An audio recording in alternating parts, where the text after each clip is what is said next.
Have you ever caught yourself thinking, if I just made $100,000 a year, I'd finally be rich? You're not alone. A study by Zebia found that 56% of Americans believe earning $100,000 per year would make them rich if they kept their current spending habits. Even more interesting, many said that with responsible behavior, that income level would finally give them the financial freedom they crave. But here's the sobering truth they missed. When income rises, spending almost always rises with it. My name is David, and I spend way too much time thinking about money, stewardship, and how small daily choices either build lasting wealth or quietly destroy it. Today we're talking about one of the most common and most dangerous financial traps: lifestyle inflation. The hidden trap. When people get a raise or a higher paying job, something predictable happens. Instead of increasing their savings rate, they immediately upgrade their lifestyle. Higher rent or a bigger mortgage, a newer, more expensive car, eating out or door dashing more often, better vacations, newer gadgets and deserve-it purchases. The extra income doesn't create margin, it gets absorbed. And before long, they're earning more but feeling just as stretched as before. Proverbs 21:20 puts it plainly. The wise store up choice food and olive oil, but fools gulp theirs down. When income increases but savings and giving don't, we're not stewarding God's provision wisely. We're simply gulping it down at a higher level. Why this trap is so dangerous: lifestyle. Inflation is sneaky because it feels completely normal. Society tells us that earning more should mean living better. Bigger house, nicer car, more experiences.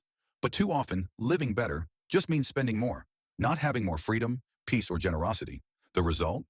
You stay dependent on the next paycheck. You have little margin for emergencies or opportunities. You delay true wealth building, investing, debt freedom, generosity. And worst of all, you never experience the peace that comes from living below your means. 1 Timothy 6:6 reminds us, but godliness with contentment is great gain. Contentment isn't about earning less. It's about refusing to let your spending automatically rise with your income. It's choosing to let extra earnings become seeds for the future instead of fuel for more consumption. The math most people ignore. Let's make this practical. Suppose you get a raise that increases your take-home pay by $1,000 per month. If you immediately upgrade your lifestyle to spend that entire $1,000, your net worth doesn't move forward.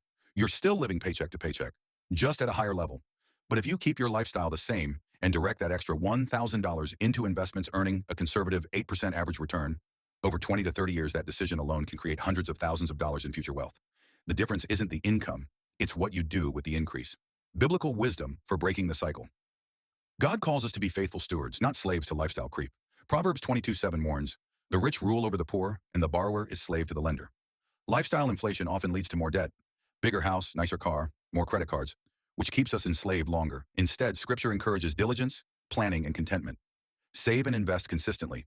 Live below your means on purpose. Increase your giving as God blesses you. Build margin so you can be generous and ready for whatever God calls you to next. Practical steps to avoid this trap. When you get a raise or higher income, decide in advance what percentage you will save or invest before you touch the rest. Keep your lifestyle inflation as close to zero as possible for the first 6 to 12 months after any income increase. Track your savings rate, not just your income. Aim to increase it over time. Regularly ask yourself, am I spending this because it truly adds value or because I can now afford it? Pray for contentment and wisdom with every financial decision. Final encouragement. Earning more money is a blessing, but only if you steward it well. The goal isn't to reach an arbitrary income number and call yourself rich. The goal is to live with freedom, margin, and generosity so you can honor God and serve others without being controlled by money. Philippians 4:11-13 teaches us to learn contentment in any situation, knowing we can do all things through Christ who strengthens us. You don't have to earn $100,000 or more to start building real wealth. You just need to stop letting every income increase disappear into higher spending. Stay faithful. Live below your means on purpose. Let your money work for God's purposes instead of being consumed by lifestyle.